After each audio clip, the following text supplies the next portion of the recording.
पुनः एक बार जो समाजोत्थान कार्य में संलग्न हैं,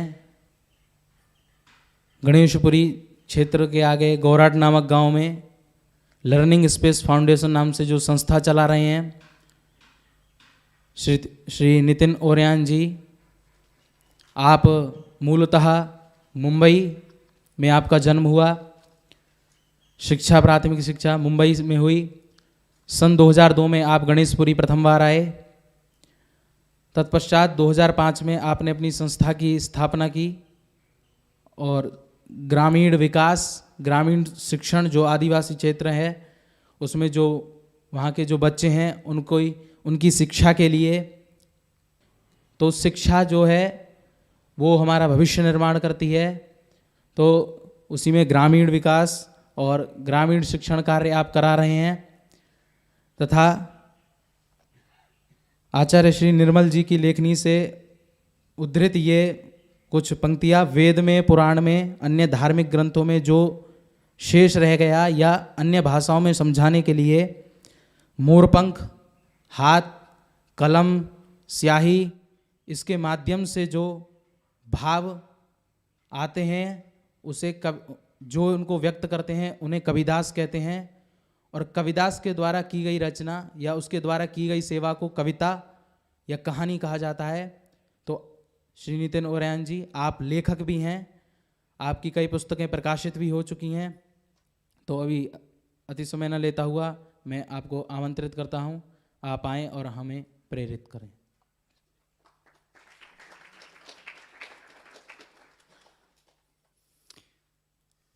इस भव्य दिव्य कीर्तन के बाद इतना मंत्र मुग्ध हो जाता है मन, तो कुछ बोलने का भावना नहीं रही है, लेकिन ये मेरा बड़ा ही भाग्य है और ये बड़ा ही अवसर है कि यहाँ इस पावन मंच पे मैं आया हूँ। तो नित्यानंदाय गुरवे शिष्य संसार हारिणे भक्त कार्यैक देहाय नमस्ते चित्सदात्मने। जगद्गुरु भगवान श्री नित्यानंद गणेशपुरी वासीनम अवधूतम नमाम्यहम। परम पूज्य परमहंस जगद्गुरु मुक्तानंद बाबा को कोटि कोटि प्रणाम। और हम सबके प्यारे परम पूज्य श्री गुरुदेव जी के चरणों में सादर प्रणाम और आपका बहुत आभार कि आपने मुझे इस सत्संग के पावन मंच पे बोलने का अवसर दिया। आज के सत्संग में उपस्थित सभी संतजनों का ओम नमो नारायणाय, सभी आचार्य वृंद का नमो नमः, सभी शिक्षक छात्र भक्तगण को मेरा प्रणाम और नमस्ते।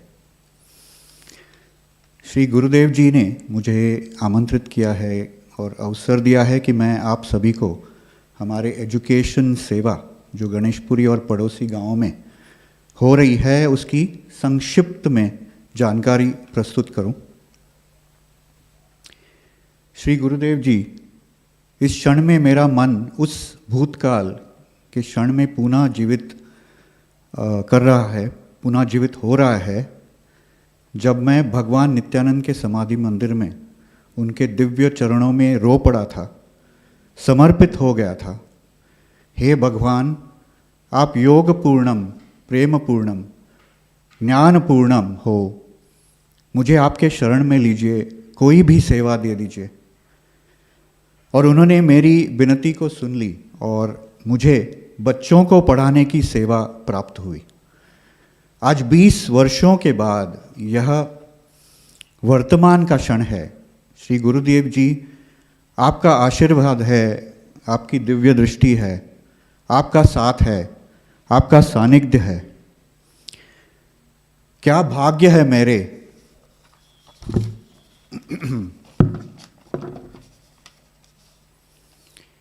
श्री गुरुदेव जी, आप हो स्वप्रकाशम चिदानंदम नित्यानंदम नमाम्यहम। आज का विषय है श्री गुरुदेव जी की प्रेरणा और शक्ति से प्रारंभ हुई सेवा, education at your door step. उद्देश्य रहा अच्छे दर्जे की प्राथमिक शिक्षण को गांव के बच्चों के घर तक पहुंचाना। इस कार्य की शुरुआत कैसे हुई ये बताना चाहूँगा। मार्च 2020 के शायद 23 या 24 तारीख को लॉकडाउन हुआ, सारे स्कूल्स शट डाउन कर दिए गए। 7-8 महीनों के बाद धीरे धीरे लॉकडाउन खुलने लगा, लोग बाहर निकलने लगे, लेकिन स्कूल्स इस लॉकडाउन से, शटडाउन से बाहर कभी नहीं निकल नहीं पाए, निकले ही नहीं। हम इस बीच गांव के बच्चों को देखते थे, मिल भी लेते थे, और ऐसे जान पड़ता था कि वो स्कूल और पढ़ाई को पूर्ण तरह से भूल गए हैं। फिर ऑनलाइन एजुकेशन का दौर शुरू हुआ और बड़े छोटे शहरों में बच्चों को ऑनलाइन पढ़ाया जाता था।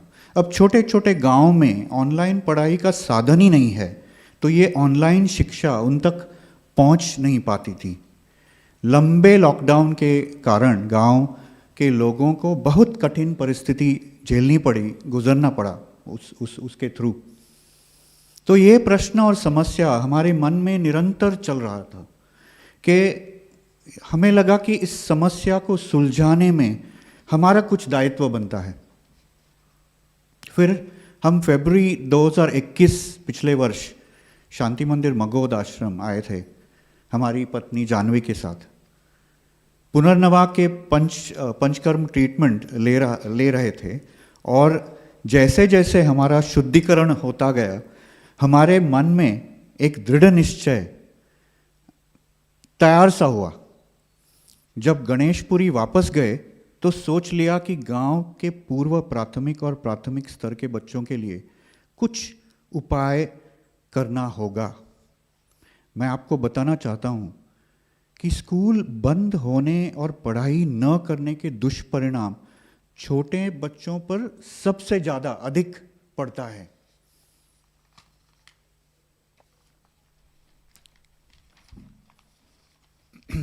आप लोग जानते होंगे कि बाल अवस्था में 3 वर्ष के आयु से लेके 8, 9, 10 वर्ष तक सबसे अधिक दिमाग की बढ़ती यानी विकास होता है, और उस दौरान बच्चे को सही प्रोत्साहन, पढ़ाई, पोषण इत्यादि की आवश्यकता होती है।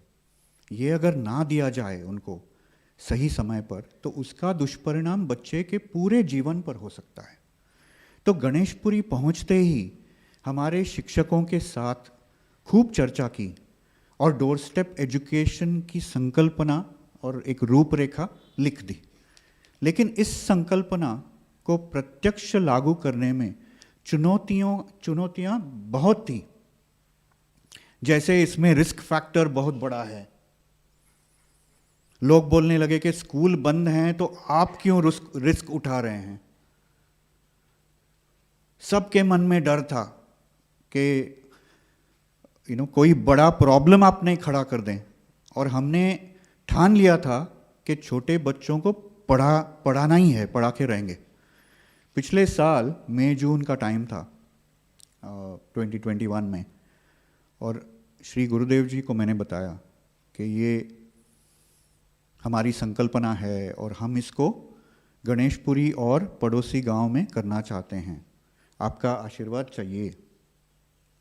गुरुदेव जी ने पूरी संकल्पना पढ़ ली और उत्तर दिया कि अच्छी संकल्पना है, आप निश्चिंत होकर सेवा भाव से काम करो और गांव के लोग आपका साथ देंगे और सहयोग भी करेंगे। और इस प्रेरणा के साथ हमने प्रकल्प निःशुल्क, फ्री ऑफ कॉस्ट, बच्चों के लिए कोई फी नहीं लेते हुए चलाया और आगे भी बढ़ाया। और केवल 6-7 महीनों में ये सेवा 10 गांवों में 502 बच्चों को नित्य नियमित शिक्षण अच्छी तरह से पहुंचा रहा है। और इस डोर स्टेप उपक्रम के अच्छे प्रभाव को देखकर बहुत सारे पड़ोसी गांव जो हैं गणेशपुरी के आसपास, वो सारे भी अभी मांग करने लगे हैं कि ये प्रकल्प हमारे बच्चों के लिए भी करो। इस प्रकल्प में हमने एक सिद्धांत को स्पष्ट रूप से सामने अग्रसर रखा कि बच्चों को कृतियुक्त पढ़ाना ज़रूरी है। कोई भी ज्ञान को आत्मसात करने के लिए उसको कृति प्रत्यक्ष करना ज़रूरी समझा। बच्चों ने बहुत सारी चीज़ें अपने हाथ से बनाई, उन्हें विविध रंगों का उपयोग करने और सीखने का अवसर मिला। अब फिलहाल ही इस हफ्ते में हमने टीचर्स को बोला कि कुछ म्यूज़िक, कुछ ध्वनि के बारे में बच्चों को सिखाते हैं, तो वो सब अपने अपने तरह से ले गए और उन्होंने, मुझे बहुत आनंद होता है जब मैंने वीडियो देखे तो छोटे छोटे ग्लास के कटोरी में पानी कम ज़्यादा डाल के उसमें चम्मच बजा के एक जल तरंग अपने आप सब बच्चों ने तैयार किया। और उसको देख के सुन के लगता है कि क्यों ना शिक्षण इस तरह का हो जहाँ पर हम बच्चों को एक कृतियुक्त, एक अनुभूति कराते हैं कि ये सीखना है आपको, नहीं कि बोर्ड पे लिखा आप पाठ करके आओ। ये नहीं है तरीका, और ये अभी बहुत सारे लोग समझने भी लगे हैं। इस तरह से ही दिवाली में हमने हमारे बच्चों की सारी माताओं को बोला कि आप थोड़ा टाइम दे दो, आप आओ बैठो। तो सारे आए बैठें और हमने बोला कि आप घर में ही कंदील बनाओ, दिया बनाओ। तो बच्चे, उनकी माताएं सारे साथ में बैठ के उन्होंने ये सब किया और हर बच्चे ने अपना कंदील जो घर पे लगाना है खुद के हाथ से बनाया था। और उस आनंद का एक अलग अलग विश्लेषण है हमारे मन में आज भी। तो और अब हम इन 500 नन्हे मुन्ने बच्चों को देखते हैं तो उनके चेहरों पर आनंद और उल्लास दिखता है। बच्चे सारे पुनः एक्टिव, प्लेफुल, चेयरफुल हो गए हैं। जो पहले ऐसे सीमित हो गए थे, दुखी हो गए थे, कुछ नहीं था करने को, ऐसे ही बैठे रहते थे घर पे, और अभी सारे once again they are playful, cheerful, बहुत आनंद उल्लास से रहते हैं। और ये देखकर हमें अनुभूति होती है कि इस डोर स्टेप प्रकल्प को आगे ले जाएं, बहुत सारे दुर्गम ग्रामीण जगहों पर पहुंचाएं और इस आनंद उल्लास को फैलाएं। जैसे श्री गुरुदेव ने पिछले सत्संग में ही बताया कि इन्हीं टीचर्स को हम अगर ध्यान सिखाएंगे, अगर उनको वे अलग अलग मंत्र सिखाएंगे, तो कहीं ना कहीं वो बीज उस बच्चों तक पहुंचेगा और यही प्रयास रहेगा। तो मैं सोचता हूं कि इस छोटी सी सफलता जो हमको मिली है, एक 500 बच्चों तक पहुंचे हैं और सोचते हैं कि 500 के कहीं हम 5000 कर दें तो उस आनंद को और आगे ले जा सकते हैं। तो इस छोटी सी सफलता का श्रेय मैं श्री गुरुदेव जी को दूंगा, क्योंकि उनकी शक्ति है, उनकी प्रेरणा है जो आज इतना हम कुछ कर पाए हैं। और ये भी कहूँगा कि वो श्रेय हमारे टीचर्स को भी जाता है, क्योंकि इतने सारे रिस्ट्रिक्शंस थे कोरोना में, ये मत करो, वो मत करो, मास्क पहनो, अभी हाथ धो, अभी सैनिटाइज़र इस्तेमाल करना है वगैरह। उस रिस्ट्रिक्शन में उन्होंने ये सब साध्य किया और खूब सारे चुनौतियों को उन्होंने शांत मन से, शांति से सामने गए वो उस चुनौती को। तो श्री गुरुदेव जी, आपका आशीर्वाद और मार्गदर्शन हमें मिलता रहे, हम इसी तरह से आपके बताए मार्ग पर सेवा देते रहें। जैसे बोलते हैं मंत्र मूलम गुरोर वाक्यम, तो आपका वाक्य हमारे लिए मंत्र है और आपकी कृपा हमारे पर निरंतर बरसती रहे, ऐसे मैं प्रार्थना करता हूँ। एक छोटा सा, ज़्यादा समय नहीं लेते हुए, मेरा अपना बचपन का अनुभव है।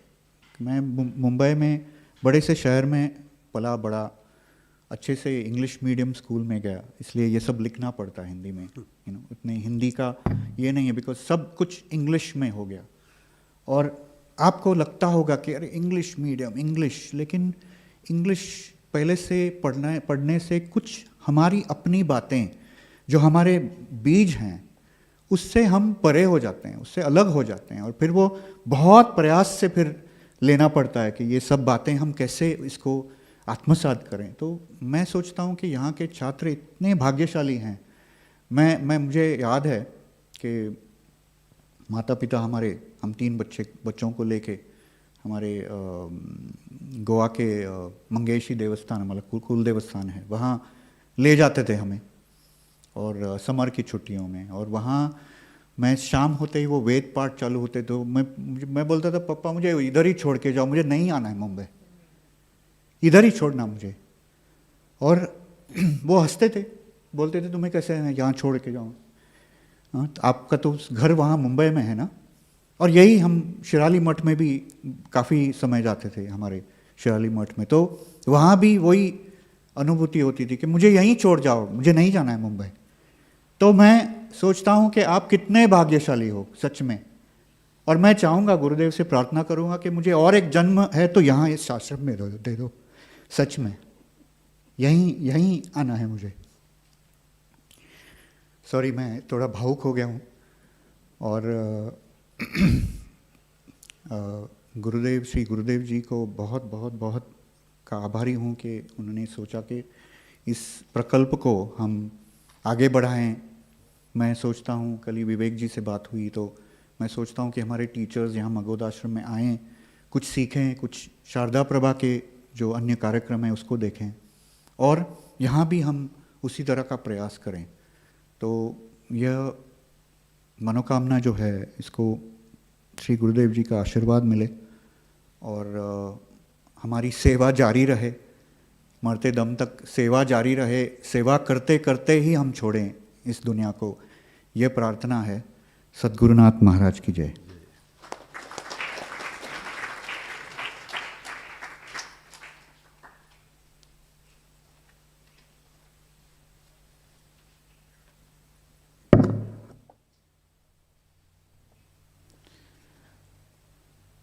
अंकल जी का बहुत बहुत आभार।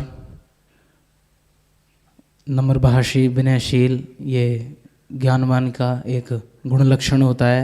वास्तविक ज्ञानी वही है जो विनय से संपन्न है, तो वो झलकता है। परोपकार शून्यस्य धिक् मनुष्यस्य लक्षणम जीवन्तु पशवो येषाम चरमापि अपि करिष्यति। जैसे उन्होंने कहा करते रहना है अंतिम दम तक, तो हमें भी निरंतर लगे रहना है, करते रहना है, सबक लेते हुए, ठोकर खाते हुए, लेकिन फिर उठना है और लगे रहना है। ऐसी प्रेरणा अंकल जी ने दी।